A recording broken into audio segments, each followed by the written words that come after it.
Hey, so I am back with another episode of what I created today. Today's episode is more like what I created this week. Oh my gosh, I've had such a busy week. So let's just go ahead and start off with the beginning of the week, Monday. Monday started off pretty bad because I went into my studio to ask the lab tech, Tom, who's the real MVP by the way, if I could check out a 4x5 view camera for the night or for 2 nights so that I'd be able to shoot, and he said no. The reason he said no was because I was in darkroom last semester, not this semester, and this semester's class gets priority, which I totally understand, but you know I live for darkroom, so I was freaking out. So he suggested, like, why don't you just buy a camera for yourself? I was like, Tom, I don't got $2,000 to just drop on a view camera right now. But he suggested to call the local camera exchange and ask them if they had any. So me and my best friend decided to call up the camera exchange and ask him if he had any view cameras, and the owner of the store said he had a few. So after our class was over, we headed over to check them out, and lo and behold, I see this glorious angel sitting on the shelf. Oh, look at this. Look, wait. Oh, so beautiful. So you see this camera sitting on the shelf, and we both instantly fell in love. This is a Graflex 4x5 view camera. It opens like this. So basically how you operate this camera is you look through here on the ground glass, and everything is flipped upside down and backwards. So you set it up and you look through here, and then this is how you focus it, moving it back and forth. And then once you have everything you want in the frame lined up and in focus, you just shut this.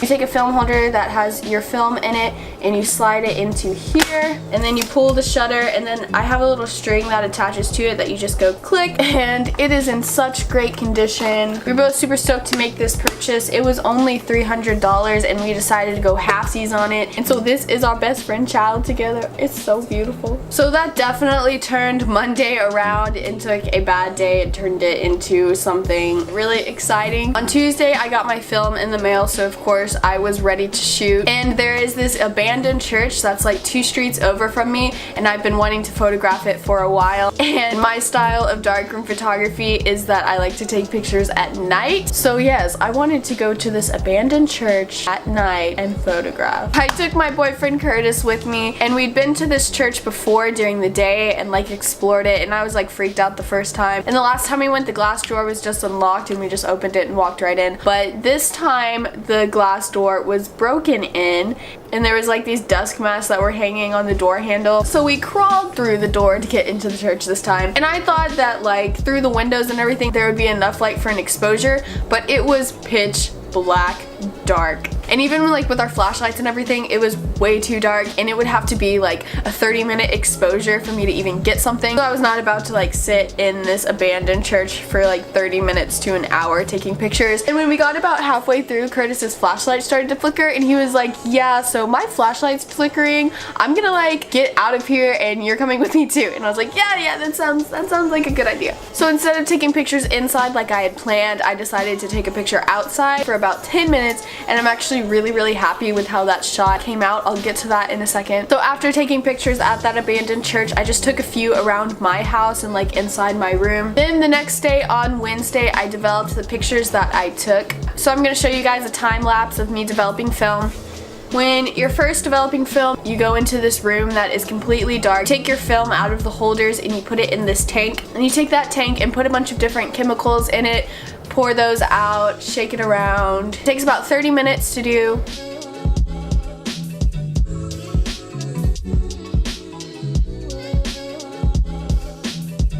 So you get used to just like staring at the wall. And developing film is actually really nerve-wracking because there are so many factors that can go wrong, and you don't know what is going to happen to your film, how it's going to turn out, if they're going to be blurry, if they're even going to be exposed at all. So after you finish developing, you take your negatives and you put them in this dryer, and you wait about another 30 minutes until they're completely dry. You take those out and you put them on this light table to see how they turned out. And so these are how my negatives turned out from that first night of shooting. And then I have this app on my phone that I take a picture of it and invert it so that I can know what it looks like as a positive. This is a picture of what they will look like as positives.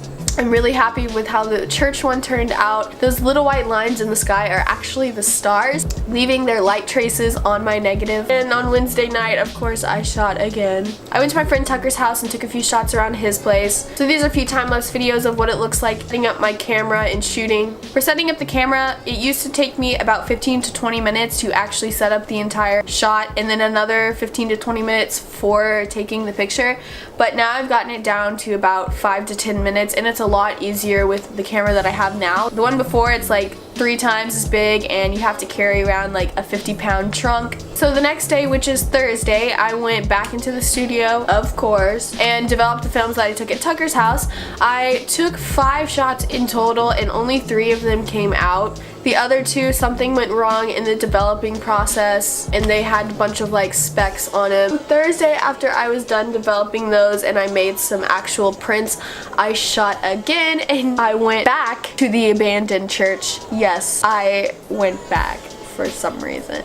But this time I went back in the day and I took Serena with me. Like, I was determined to get some good shots out of this church. And going in for the 3rd time and in the day, it wasn't as creepy. It's still kind of sketchy to like turn corners and stuff, and we actually saw like a pillow and blanket in one of the rooms. Be like, yeah, that's cool. But I finally got some shots of this church, and it's actually like so pretty. Everything is like overgrown, and I don't know, I love broken windows. So this is actually a video of one of the shots that I took, and it's really sad because I took this video and then I started setting up my camera, and as I was setting up my camera, I watched this like golden light that was flowing in disappear with the sunset before my eyes, and I was like, no.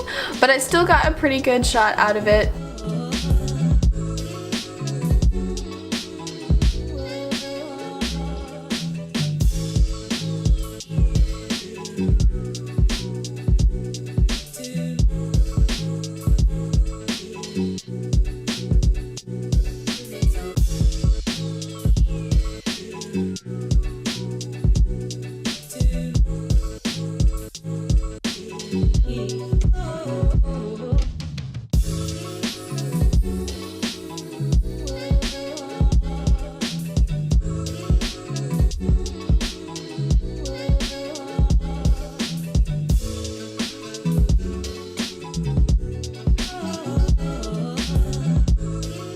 While we were at the church shooting, I was trying to convince Serena to enter this photo contest that she convinced me to enter, and then she bribed me, saying that if I went and saw the movie It with her, that she would enter this contest. And me being the good friend that I am, who hates scary movies, by the way, I've maybe seen 3 or 4 in my lifetime. So after we were done shooting at this abandoned creepy church, we went and saw the movie It, and the whole time I was sitting there like, oh my god, why would you go in there? Don't do that. Oh no, why people are so stupid. I'm so glad that we went and took pictures at the church and then went and saw the movie, because if it was in the reverse order, I would not have been able to do it. And it wasn't even that scary of a movie. It was just that I'd never seen the original and didn't know what was gonna happen, and people were like hyping it up for me, so I was kind of just like freaking myself out. I did like how it was very similar to Stranger Things, because that's like my favorite show, and there's even like a kid from Stranger Things in it, which season 2 looks so good because it was like more realistic and like a clown versus like a monster or something. I was just like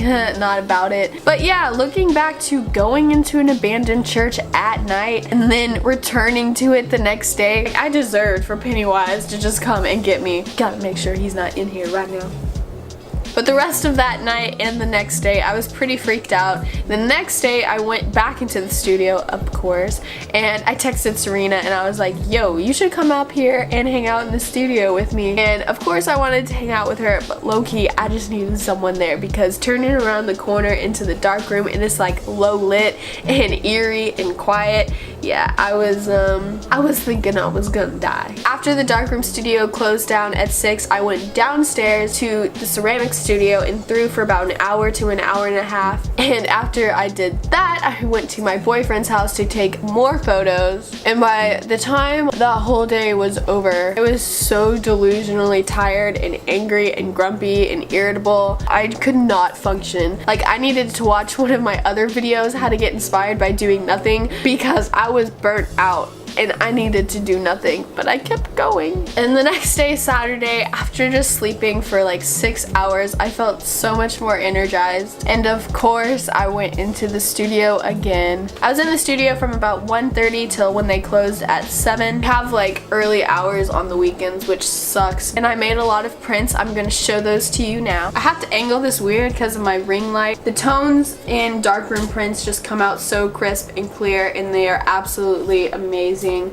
And it is nothing like printing digitally. I can never go back to primarily working in digital. It's just not the same. It doesn't really do anything for me. And I highly suggest that if you are a photographer or just like an artist, anyone, actually everyone, should experience darkroom photography sometime in their life. Google if there is a darkroom studio or anywhere where you can work in a darkroom near you, because even like 35mm 120 film 4x5, it is all so great. It is nothing like digital. It's literally magic. Actually, it's like science and stuff, but it's magic. And it just like forces you to like slow down and actually know what you're taking a picture of, because we honestly take for granted how easy it is to take pictures. Like, I just took 50 pictures.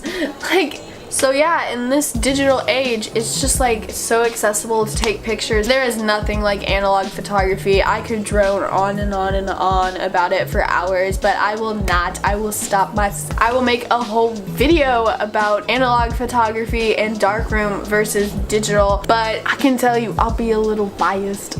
And there are pluses and everything to digital photography, how easy it is and stuff. 4x5 film, it is so crisp. You literally get all the details in there, and it's so amazing. But that is my week of constantly creating for you. I probably logged in about 40+ hours into the studio this week. And yeah, I'm going back today for probably another like 10 hours.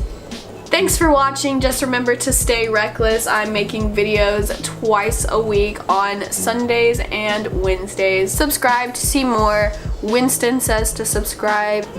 Oh, he always seems like he's so pissed at me when I make these videos, but I swear he's like super cuddly and loves me, and he loves his mother. Yes, you do. Alright, well, we'll see you guys next time. Oh my god.